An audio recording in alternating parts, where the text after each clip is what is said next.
नमस्कार। लीसियम of political science से मैं सौरभ कुमार पाठक स्वागत करता हूं आप सभी लोगों का। भारत का राष्ट्रपति भारत का प्रथम नागरिक होता है और राष्ट्रपति इतना महत्वपूर्ण है कि सबसे पहले संघ का जब वर्णन प्रारंभ होता है तो सबसे पहले नाम लिया जाता है राष्ट्रपति का। तो भारत का राष्ट्रपति और भारत का जो राष्ट्रपति है वो केवल बीए एमए ही नहीं, यूजीसी नेट और सभी एग्जाम में इससे कुछ न कुछ प्रश्न पूछे जाते हैं। वीडियो के आखिरी तक बने रहिए और मैं आपको आश्वस्त करता हूं कि भारत के राष्ट्रपति से जो भी क्वेश्चन पूछे जाएंगे आपसे वो छूट के नहीं जा पाएंगे। आप वादा करिए कि पूरे वीडियो को अच्छे से देखेंगे। जहां कोई दिक्कत हो यूज करिए, आराम से पानी वानी पीजिए, फिर आइए और समझने का प्रयास करिए।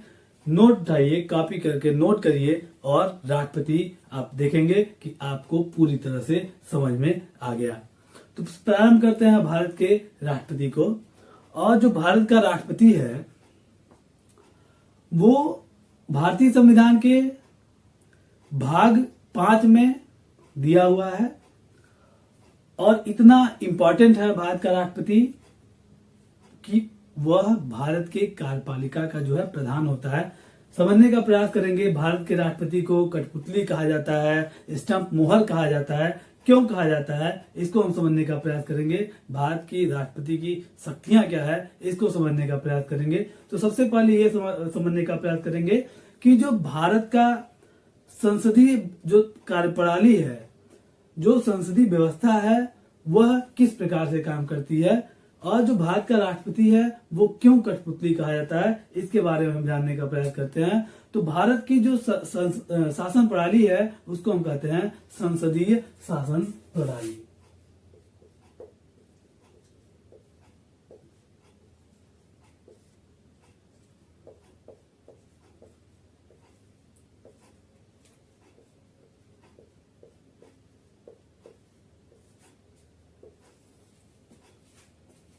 पता होगा हम लोगों को कि 2 प्रकार की प्रमुख शासन प्रणालियां पाई जाती हैं।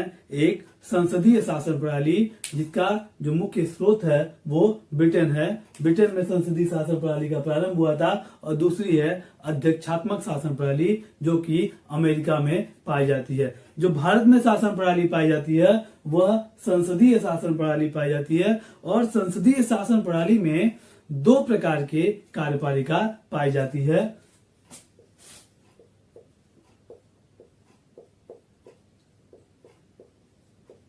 कार्यपालिका 2 प्रकार की पाई जाती है, जिसमें से प्रथम है नाम मात्र की कार्यपालिका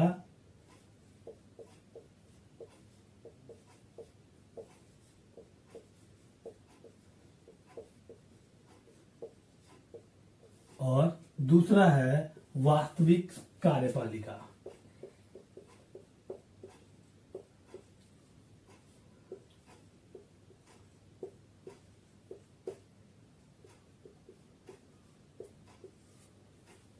भारत में जो नाम मात्र की कार्यपालिका का अध्यक्ष है वह राष्ट्रपति है और वास्तविक कार्यपालिका का जो उपयोग करता है वह प्रधानमंत्री सहित मंत्रिपरिषद है।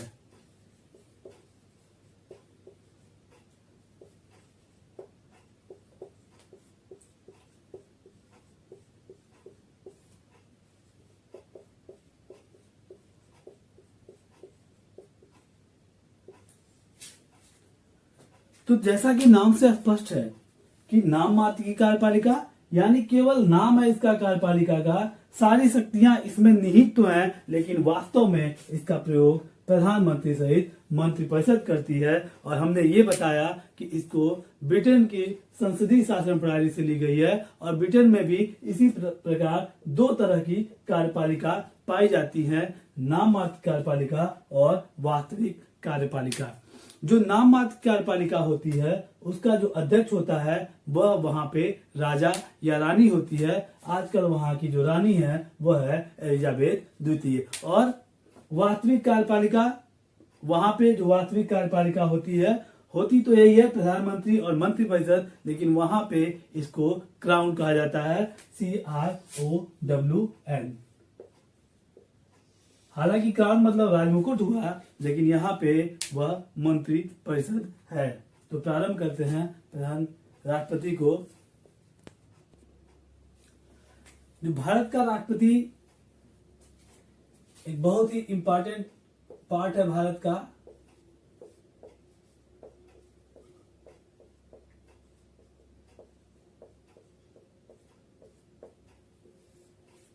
और जहां से संघ का प्रारंभ होता है, जो भारत का संघ है, वो भारतीय संविधान में भाग 5 अनुच्छेद 52 से 151 तक वर्णित है। तो भाग 5 का जो सबसे पहला अनुच्छेद है, यानी अनुच्छेद 52, इसमें भारत के राष्ट्रपति का वर्णन किया गया है। अनुच्छेद 52 में यह उल्लेख किया गया है कि भारत का एक राष्ट्रपति होगा।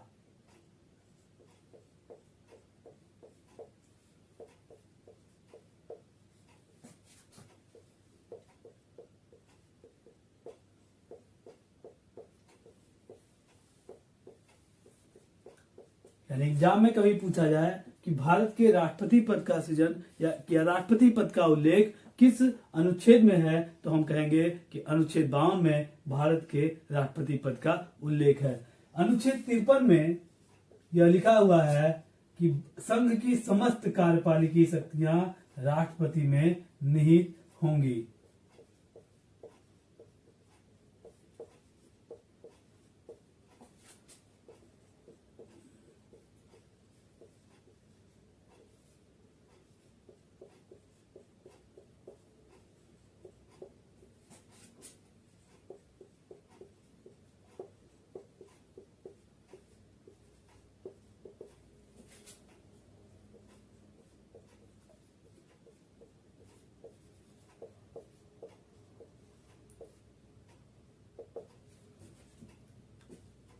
अनुच्छेद 53 में यह उल्लेखित है कि संघ की समस्त कार्यपालिकी शक्तियां राष्ट्रपति में निहित होंगी, लेकिन उनका प्रयोग वह संविधान के अनुसार स्वयं या अपने अधीनस्थों के माध्यम से करेगा।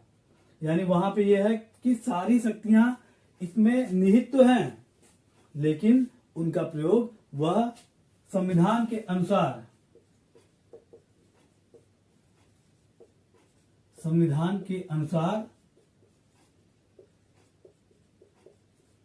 स्वयं या अपने अधीनस्थों के माध्यम से, स्वयं या अपने अधीनस्थों के माध्यम से।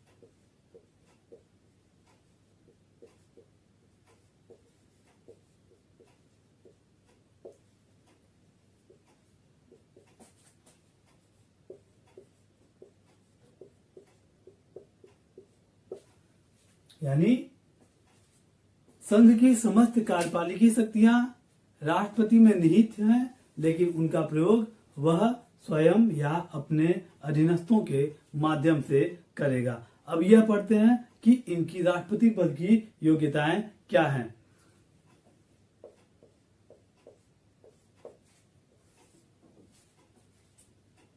अब भारत की राष्ट्रपति की योग्यताओं के बारे में बात करते हैं।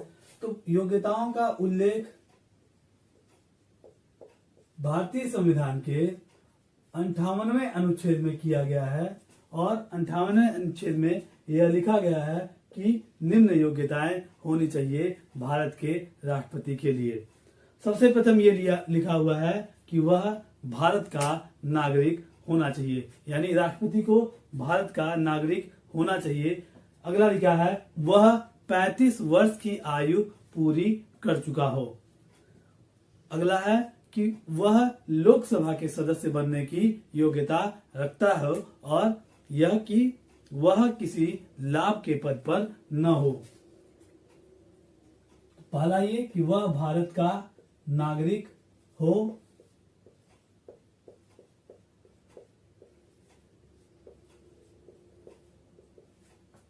दूसरा यह कि वह 35 वर्ष की आयु पूरी कर चुका हो,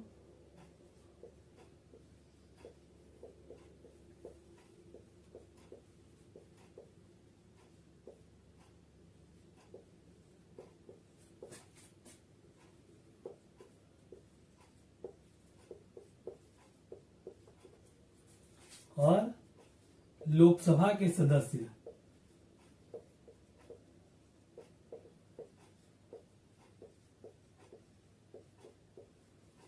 बनने की योग्यता रखता हो,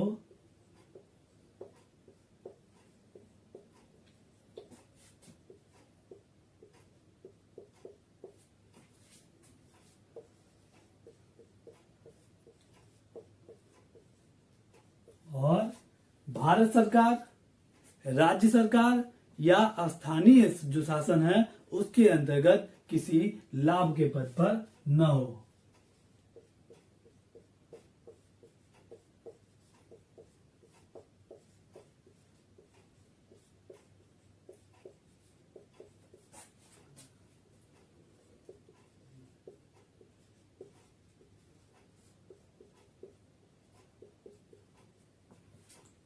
शॉर्ट में लिखते हैं,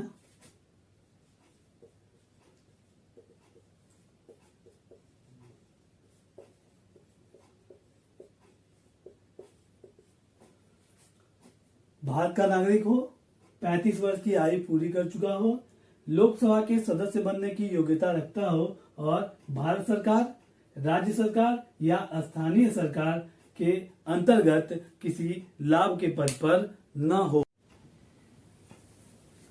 बात करते हैं राष्ट्रपति के पुनर्निर्वाचन की।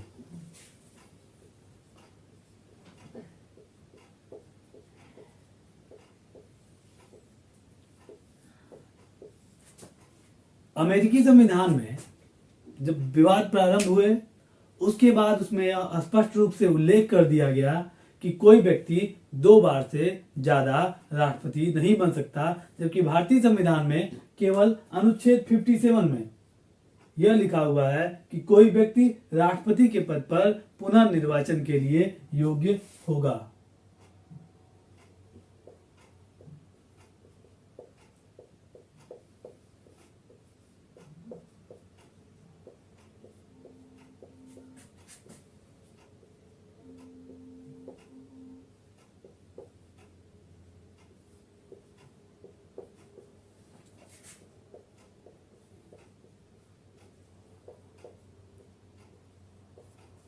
हालांकि अब तक अधिकतम 2 बार ही कोई व्यक्ति राष्ट्रपति बना है, लेकिन भारतीय संविधान में ऐसा कोई उल्लेख नहीं है।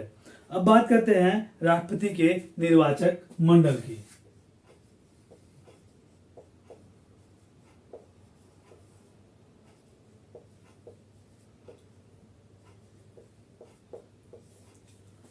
तो भारत के राष्ट्रपति के निर्वाचक मंडल में संसद के दोनों सदनों यानी राज्यसभा और लोकसभा दोनों के निर्वाचित जो सदस्य हैं वो मतदान करते हैं, और इसके साथ ही साथ राज्यों के विधानसभाओं के जो निर्वाचित सदस्य होते हैं वो वोट डालते हैं। और इसके अतिरिक्त दिल्ली और पुडुचेरी ये 2 संघराज्य क्षेत्र हैं, इनके विधानसभाओं के निर्वाचित जो सदस्य हैं वो भी इसके चुनाव में भाग लेते हैं। तो सबसे पहले इसका जो उल्लेख है निर्वाचक मंडल ये है अनुच्छेद 54, और इसमें जो है पहला संसद के दोनों सदनों के निर्वाचित सदस्य,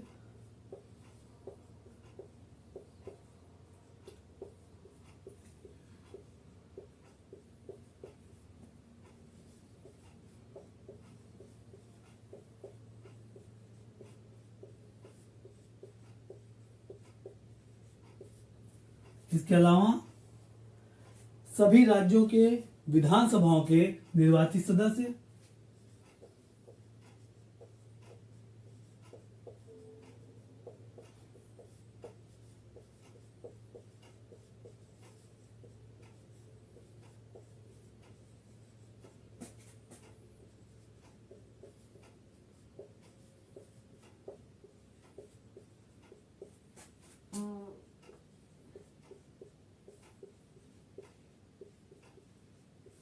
और इसके अतिरिक्त दिल्ली और पुडुचेरी दिल्ली मतलब राजधानी क्षेत्र दिल्ली और पुडुचेरी विधानसभा के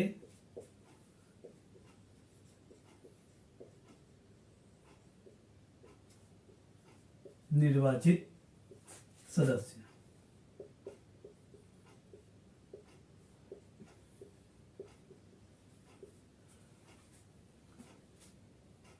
राष्ट्रपति के कार्यकाल की बात करते हैं तो राष्ट्रपति के कार्यकाल यानी पदावधि, जो राष्ट्रपति का कार्यकाल होता है वह होता है 5 वर्ष और इसका उल्लेख है अनुच्छेद 56 में। अनुच्छेद 56 में लिखा है कि राष्ट्रपति का कार्यकाल 5 वर्ष होगा और इसके बाद भी वह तब तक राष्ट्रपति पद पर बना रहेगा जब तक कि उसके जो उत्तराधिकारी होते हैं वह पद ग्रहण करने के लिए नहीं आ जाते। अब बात करेंगे महाभियोग की। तो राष्ट्रपति पर जो महाभियोग लगता है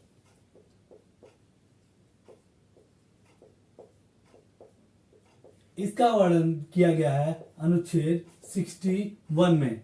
अनुच्छेद 61 में यह कहा गया है कि यदि राष्ट्रपति अपने पद का दुरुपयोग करता है तो वहां पे किसी भी संसद में लाया जा सकता है। सबसे बड़ी बात कि संसद के किसी भी सदन में, या तो लोकसभा में और या राज्यसभा में इसको लाया जा सकता है, लेकिन 14 दिन की पूर्व सूचना के साथ लाया जाता है। इसको 14 दिन की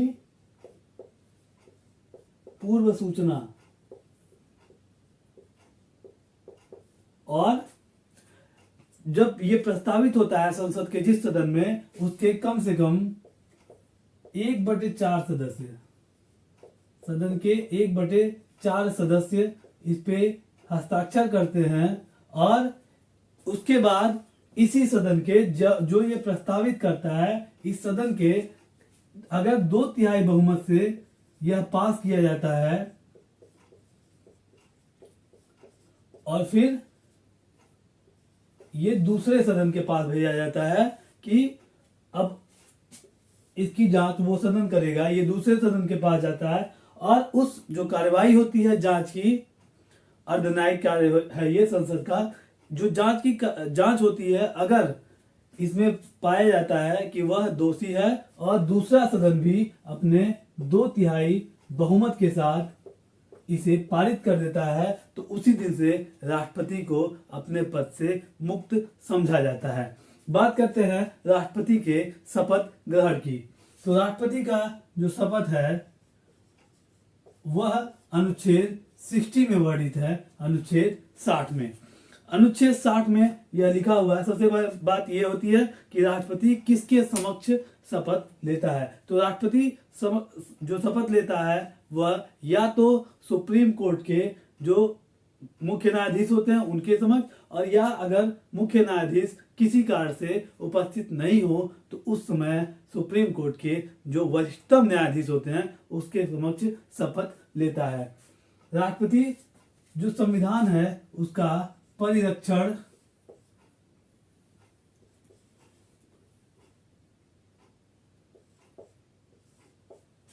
और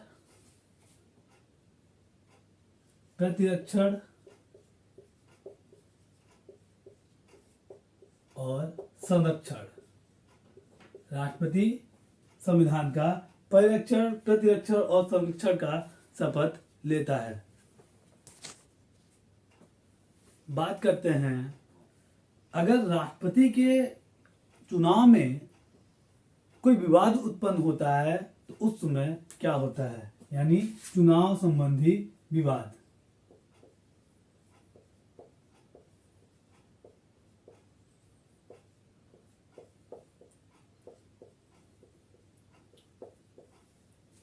तो अगर राष्ट्रपति के चुनाव में कोई विवाद होता है तो अनुच्छेद 71 में ये दिया हुआ है, अनुच्छेद 71 में, और इसमें लिखा हुआ है कि राष्ट्रपति के चुनाव में जो भी दिक्कत होगी उसको सुप्रीम कोर्ट में यानी उच्चतम न्यायालय में सुलझाया जाएगा और जो भी वह कहेगा उसका निर्णय सर्वमान्य होगा।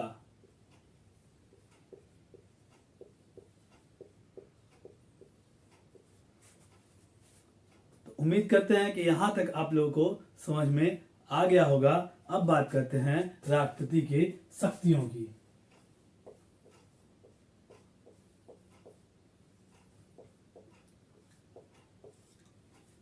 तो राष्ट्रपति की शक्तियां बहुत विविधताओं भरी शक्तियां हैं राष्ट्रपति को। राष्ट्रपति भारत के संसद का भी अंग माना जाता है। राष्ट्रपति भारत की कार्यपालिका का प्रधान माना जाता है। तो इस तरह से जो पूरा भारत, जो राष्ट्रपति है भारत का, वो पूरी तरह से बहुत सारे शक्तियों से लैस है। और इसकी शक्तियों का अगर वर्णन हम करना चाहें तो विधायी शक्तियां,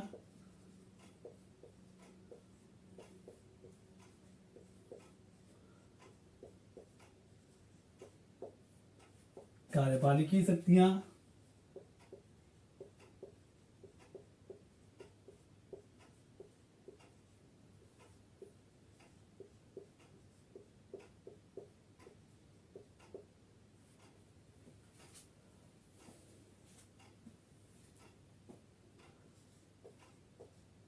सैन्य शक्तियां,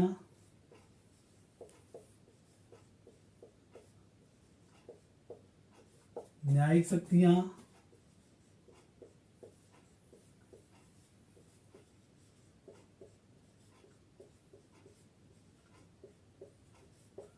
और आपातकालीन शक्तियां।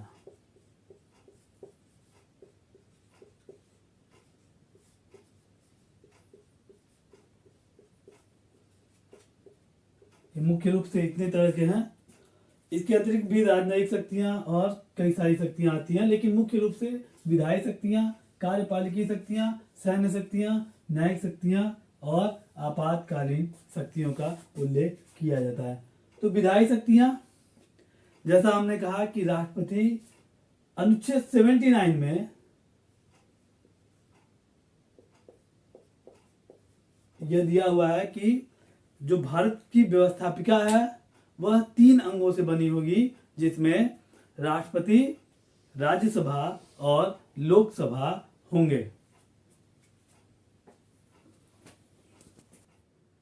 समय बचाने के लिए हमने बोर्ड पे पहले से लिख लिया है। राष्ट्रपति की विधायी शक्तियों की बात करते हैं तो अनुच्छेद 79 में यह लिखा हुआ है कि भारत की व्यवस्थापिका 3 अंगों से बना होगा, जिसमें राष्ट्रपति, राज्यसभा व लोकसभा होंगे। यानी राष्ट्रपति भारत की व्यवस्थापिका का एक प्रमुख अंग है। इसके अलावा लिखा हुआ है कि संसद का अधिवेशन बुलाना, संसद में सत्रावसान करना। सत्रावसान का मतलब है संसद के उस जो सत्र चल रहा हो उसको समाप्त करना। अधिवेशनों के बीच का अंतराल 6 माह से अधिक नहीं होना चाहिए। इसमें लिखा हुआ है कि संसद के 2 अधिवेशनों के बीच का जो समय अंतराल होता है वह 6 माह से ज्यादा नहीं होता है। एग्जाम में यह भी प्रश्न पूछता है और वहां पे दे देता है कि 6 माह है कि 180 दिन है, क्या है, उसमें लोग कंफ्यूज हो जाते हैं। तो अधिवेशनों के जो बीच का समय है वह 6 माह से अधिक नहीं होना चाहिए। और इसके अतिरिक्त राष्ट्रपति लोकसभा को समय से पूर्व विघटित कर सकता है। यानी 5 वर्ष का उसका जो कार्यकाल है लोकसभा का वह पूर्ण न हुआ हो तब भी उसे विघटित कर सकता है वह। और यह अनुच्छेद 85 में यानी 85 में वर्णित है। जो राज्यसभा है वह एक स्थायी सदन है और उसको विघटित नहीं किया जाता, जबकि लोकसभा को राष्ट्रपति विघटित कर सकता है। इसके बाद है आम चुनाव के बाद और वर्ष के प्रथम सत्र के आरंभ में जो संयुक्त बैठक होती है उसको भी राष्ट्रपति संबोधित करता है। और इसका उल्लेख 87 यानी 87वें अनुच्छेद में किया गया है। इसके अलावा किसी भी सदन या दोनों सदनों में संयुक्त अभिभाषण कर सकता है राष्ट्रपति कभी भी, ये अनुच्छेद 86 में दिया हुआ है। इसके अतिरिक्त वह राज्यसभा में 12 लोगों को मनोनीत करता है और यह अनुच्छेद 80 के अंतर्गत वह राज्यसभा में वह जो लोग होंगे वह साहित्य, विज्ञान, कला और समाज सेवा के क्षेत्र से होंगे।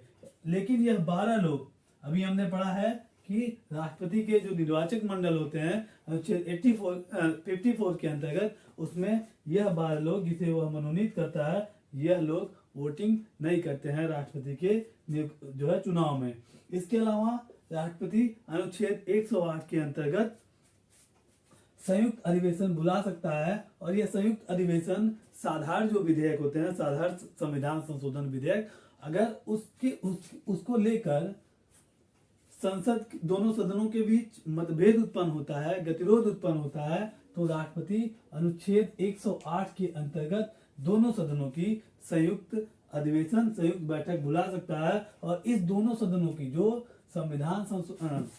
जो साधारण संशोधन विधेयक पे होता है गतिरोध, उसके अंतर्गत जो 108 के अंतर्गत संयुक्त अधिवेशन बुलाया जाता है, इस संयुक्त अधिवेशन की अध्यक्षता लोकसभा का अध्यक्ष करता है।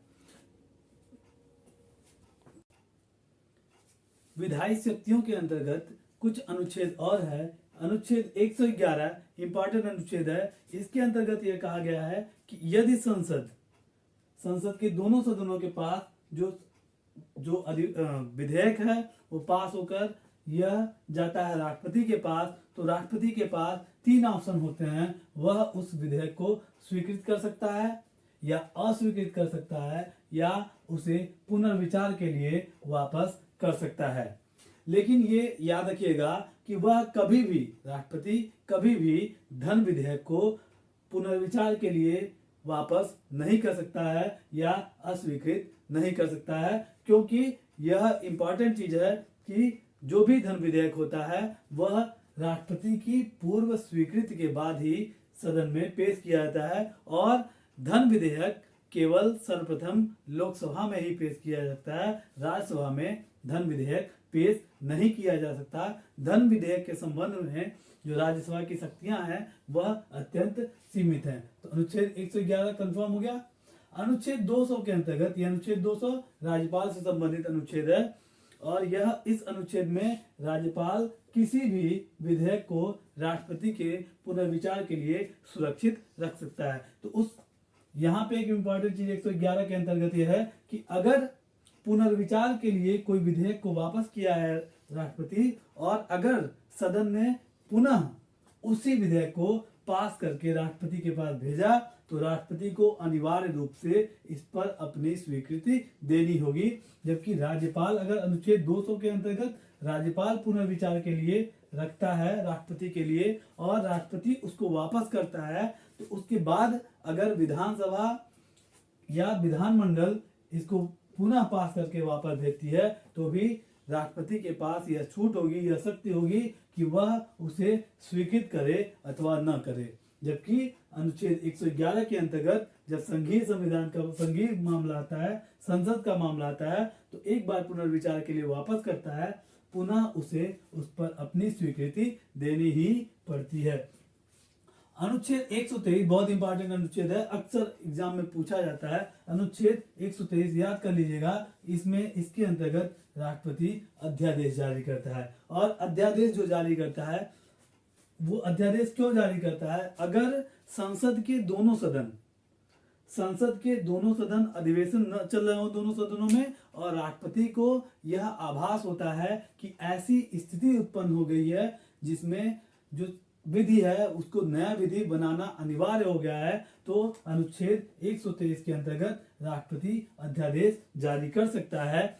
लेकिन अध्यादेश 368 के अंतर्गत आने वाला संविधान संशोधन अध्यादेश वह जारी नहीं करेगा, बल्कि अनुच्छेद 13 में आने वाले जो विधि हैं उसके अंतर्गत यह अनुच्छेद जारी करता है, अध्यादेश जारी करता है। और अध्यादेश के जो वैलिडिटी होती है अध्यादेश की, वह संसद के सदनों के जो अधिवेशन होते हैं वह पुनः चालू होने के 6 सप्ताह तक मान्य होते हैं बस। और इसके पहले हमने बताया है कि जो संसद के दोनों सदनों के बीच की जो अंतराल है वह अधिकतम 6 माह की है। यानी राष्ट्रपति ये 6 माह और संसद के अधिवेशन प्रारंभ होने के 6 सप्ताह के अंतर्गत वह अगर पारित नहीं होता है तो अध्यादेश समाप्त हो जाता है। यानी एक बार ये इस तरह का प्रश्न पूछ दिया कि एक अध्यादेश का जो अधिकतम सीमा है, अधिकतम वैलिडिटी है, वह कितने दिन का हो सकता है? तो संसद के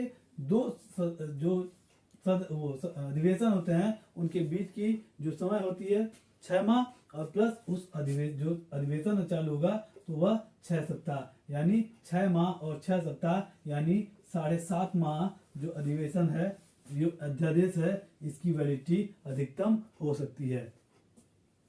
इसके बाद पूर्वानुमति। कई ऐसे विधेयक हैं जिसमें राष्ट्रपति की पूर्वानुमति चाहिए और बिना राष्ट्रपति के पूर्वानुमति के वह संसद में पेश नहीं हो सकते।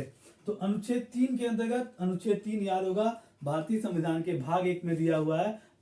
अनुच्छेद जो है 1 से लेकर 4 तक वर्णित है पहले भाग में भारत संविधान के, और यह संबंधित है संघ और राज्य क्षेत्रों में। तो अनुच्छेद 3 में यह लिखा हुआ है कि राज्य क्षेत्र के नाम में परिवर्तन, उसकी सीमा में परिवर्तन अगर किया जाएगा तो उसके लिए राष्ट्रपति की पूर्वानुमति आवश्यक होगी। इसके अलावा अनुच्छेद 117 के अंतर्गत भारत के संचित निधि में अगर व्यय किया जाएगा, भारत की संचित निधि से, तो उसके लिए भी राष्ट्रपति की पूर्व स्वीकृति की आवश्यक पड़ेगी। इसके अलावा धन विधेयक अगर पेश किया जाएगा अनुच्छेद 110 के अंतर्गत,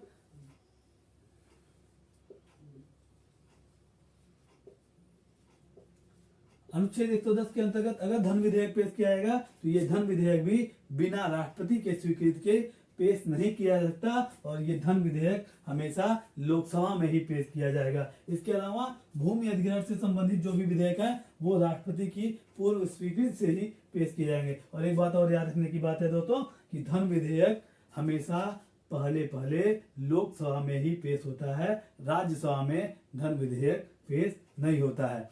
हाँ, राज्यसभा का जो धन विधेयक के संबंध में है वो बहुत सीमित शक्तियां हैं। इसके अतिरिक्त अनुच्छेद 304 के अंतर्गत अगर व्यापार की स्वतंत्रता की सीमित करने वाली कोई विधेयक लाई जाती है तो उसके लिए भी राष्ट्रपति की स्वीकृति आवश्यक होती है। उसके अलावा अनुच्छेद 274 है संघ और राज्य के बीच करों के बंटवारे से संबंधित, और अगर राज्य और संघ के बीच करों से बंटवारे के संबंधित कोई जो विधेयक लाया जाता है जो उसे प्रभावित करती है तो उसे भी लाने के लिए राष्ट्रपति की पूर्व अनुमति लेनी आवश्यक होती है।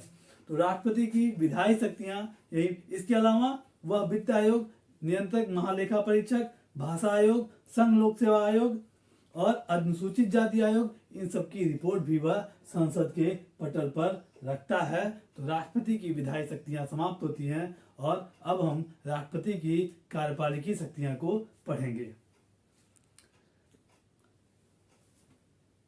राष्ट्रपति के विधायी शक्तियों के बाद हम अध्ययन करेंगे राष्ट्रपति के कार्यपालिकी शक्तियां। अनुच्छेद 53 बहुत इंपॉर्टेंट अनुच्छेद है राष्ट्रपति के दृष्टिकोण से।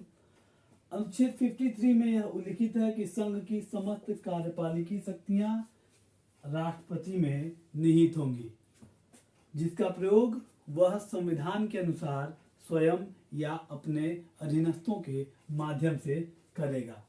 तो सबसे इंपॉर्टेंट अनुच्छेद है कि संघ की समस्त कार्यपालिकी शक्तियां राष्ट्रपति में निहित होंगी, जिनका प्रयोग वह स्वयं संविधान के अनुसार स्वयं या अपने अधीनस्थों के माध्यम से करेगा। अनुच्छेद 74 में लिखा हुआ है कि राष्ट्रपति को उसके कार्यों में सलाह देने के लिए मंत्रिपरिषद होगी, जिसके सलाह पर वह कार्य करेगा। और इसमें लिखा है कि राष्ट्रपति मंत्रिपरिषद के सलाह को भी पुनर्विचार के लिए वापस कर सकता है, लेकिन अगर मंत्रिपरिषद दूसरी बार भी सलाह दे तो वह उसको मानना पड़ेगा। अनुच्छेद 77 में लिखा हुआ है कि भारत की जितने भी कार्यपालिकी कार्य होंगे, किसी देश से समझौता हुआ या कुछ भी हुआ, यह राष्ट्रपति के नाम से ही होंगे, यानी राष्ट्रपति उसका मुखिया रहेगा। कार्यपालिकी शक्तियां चूंकि होती है किसी देश से समझौता, किसी देश से संधि, ये सभी राष्ट्रपति के नाम से ही किए जाएंगे। इसके अतिरिक्त वह बहुत से अधिकारियों की नियुक्ति करता है। वह प्रधानमंत्री सहित संघ के सभी मंत्रियों की नियुक्ति करता है।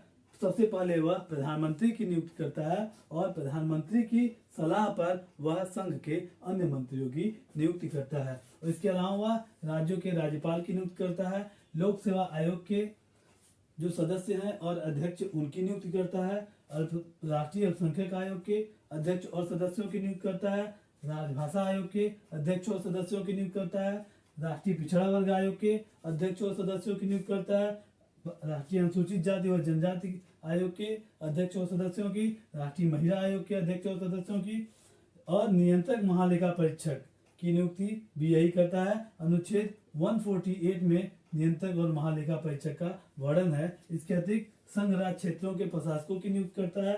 वह अनुच्छेद 280 में के अंतर्गत वित्त आयोग की जो है नियुक्ति करता है। वह राष्ट्रीय मानवाधिकार का आयोग का नियुक्त करता है। भारत के महान्यायवादी यह अनुच्छेद 76 में है, इसकी भी नियुक्ति राष्ट्रपति करता है। और इसके अतिरिक्त वह कई लोगों का पदच्युत भी करता है, जिसके अंतर्गत वह संघ के मंत्रियों की पदच्युत करता है। और संघ के मंत्री व्यक्तिगत रूप से राष्ट्रपति के प्रति ही उत्तरदायी होते हैं और इनकी पदच्युति राष्ट्रपति ही कर सकता है। इसके अतिरिक्त राज्यों के राज्यपालों की पदच्युति वही करता है और जो भारत का महान्यायवादी होता है इसकी भी पदच्युति राष्ट्रपति करता है। और ये लोग राष्ट्रपति के प्रसाद पर्यंत ही अपने पद पर बने रहते हैं। राष्ट्रपति जब चाहे इन्हें हटा सकता है। इसके अतिरिक्त अनुच्छेद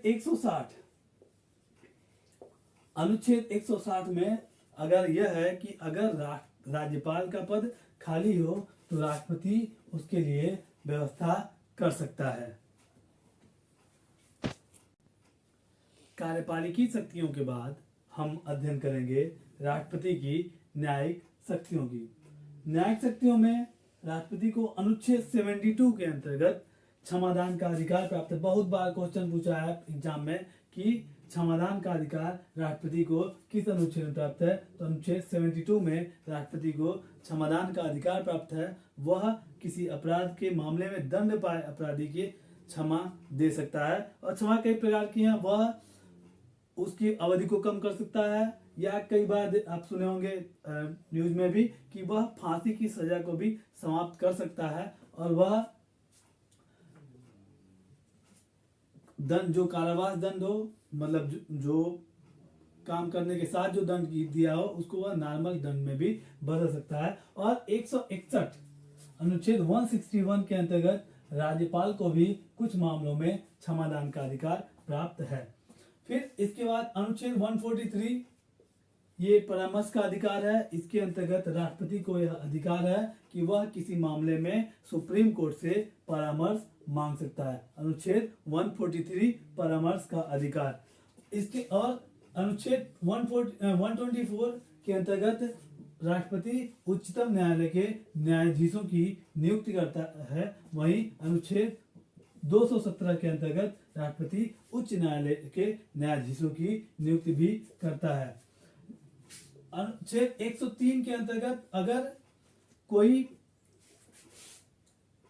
सांसद निर्वाचन में भ्रष्ट तौर तरीकों के लेकर निर्वाचित हो गया हो, गलत तरीके से निर्वाचित हो गया हो, तो राष्ट्रपति निर्वाचन आयोग के साथ मिलकर उसे अयोग्य घोषित कर सकता है। अनुच्छेद 103 के अंतर्गत वह अगर ये एक अर्ध न्यायिक प्रक्रिया है, अगर कोई व्यक्ति गलत तरीके से असंवैधानिक तरीके से किसी संसद सदस्य के पद पे नियुक्त हो गया हो तो उसके जगह पे वह राष्ट्रपति निर्वाचन आयोग से समझौता करके बात करके और वह उसको उस पद से हटा सकती है। बात करते हैं राष्ट्रपति के वित्तीय शक्तियों को, तो राष्ट्रपति हर सत्र के मतलब हर वित्तीय वर्ष 1 अप्रैल से 31 मार्च, तो हर वित्तीय वर्ष के प्रारंभ में वह आय व्यय का ब्यौरा, जिसको आय व्यय का ब्यौरा कहा गया है,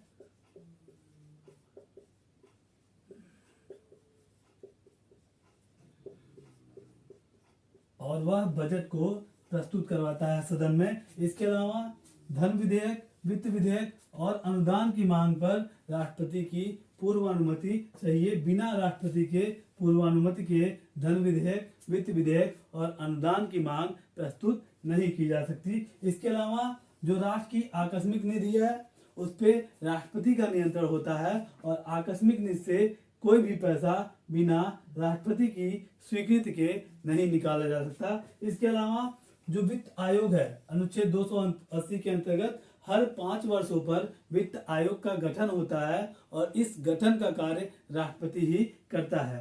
कार्यपालिकी शक्तियों में एक कार्य और था, वो छूट गया था, नोट कर लीजिए उसको। अनुच्छेद 263 के अंतर्गत राष्ट्रपति अंतरराज्यीय परिषद अंतरराज्यीय परिषद का गठन करता है अनुच्छेद 263 के अंतर्गत।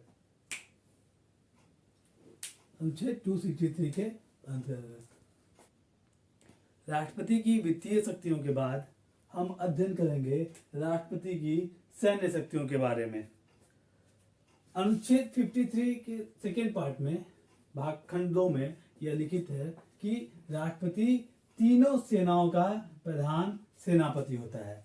यानी तीनों सेनाओं का प्रधान सेनापति राष्ट्रपति होता है और राष्ट्रपति तीनों सेनाओं के अध्यक्षों की नियुक्ति भी करता है। तो सैनिक शक्तियों में अनुच्छेद 53 खंड 2 ये लिखा हुआ है कि राष्ट्रपति तीनों सेनाओं का प्रधान सेनापति होता है और तीनों सेनाओं के जो अध्यक्षों की नियुक्ति होती है वह राष्ट्रपति के द्वारा ही की जाती है।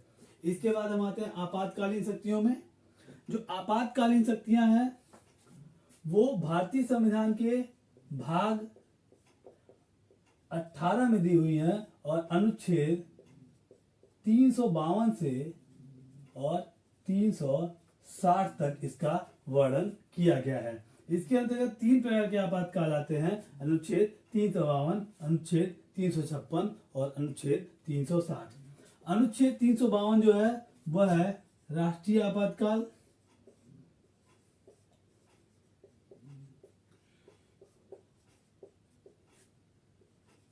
यह युद्ध, सशस्त्र विद्रोह,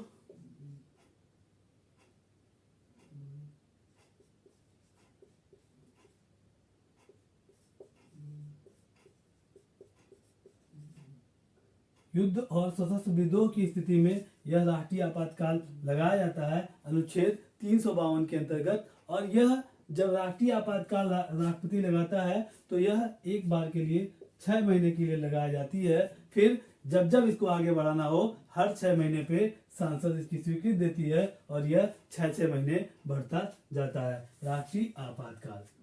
अनुच्छेद 356 ये संवैधानिक शासन की विफलता है।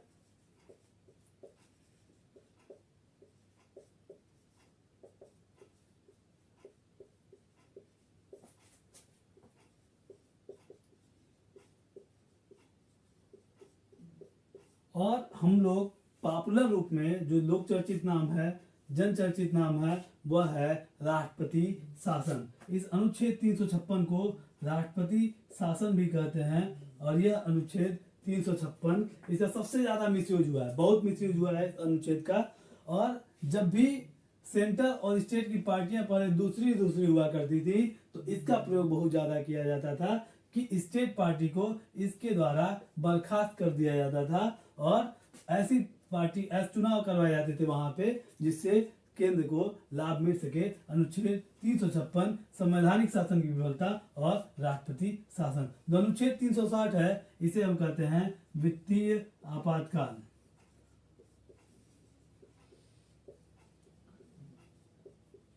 एक बात ध्यान देने वाली बात है कि अनुच्छेद 356 यानी संवैधानिक शासन की विफलता, राष्ट्रपति शासन, यह जब ये राष्ट्रपति द्वारा लगाया जाए तो उसके 2 महीने के अंदर ही संसद के दोनों सदनों से इसकी स्वीकृति प्राप्त होनी चाहिए। इसके बाद आता है वित्तीय आपातकाल। वित्तीय आपातकाल यदि जो राष्ट्रीय साख है, राष्ट्रीय मुद्दा है, उसकी साख खतरे में आए तो राष्ट्रपति वित्तीय आपातकाल लगा सकता है। अभी कोरोना टाइम में इसकी बहुत चर्चा चल रही थी वित्तीय आपातकाल की कि वित्तीय आपातकाल लगा दिया जाए, वित्तीय आपातकाल लगा दिया जाए, लेकिन अब तक अनुच्छेद 360 का प्रयोग कभी भी नहीं किया गया है भारतीय संविधान में। और यह क्वेश्चन बार बार पूछा भी जाता है कि कौन सा आपातकाल अब तक नहीं लगाया गया है।